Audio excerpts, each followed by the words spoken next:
Now that you understand what a tone and a semitone are, let's learn the rules of tonic solfa. The key on which you are meant to play will be your root note. So for instance, we are playing from key A. The key A is going to be our root note, which is do. The do is the root note in a tonic solfa scale. It is the tonic note. So the rule is simple. Know that only mi fa and ti do are semitones. The rest are tone.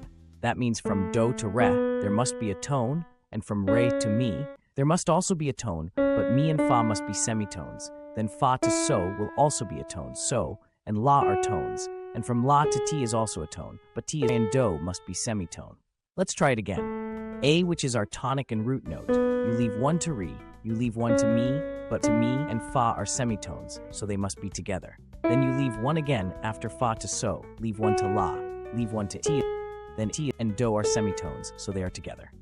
Do, leave one, resh, leave one, mi, fa must be together, leave one again to so, leave one to la, leave one to ti, then do, which are semitones.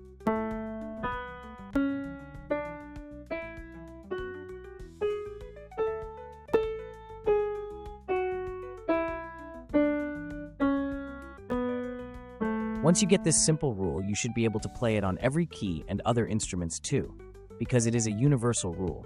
All you'll need to learn about other instruments are the techniques of playing them. Let us do some exercises.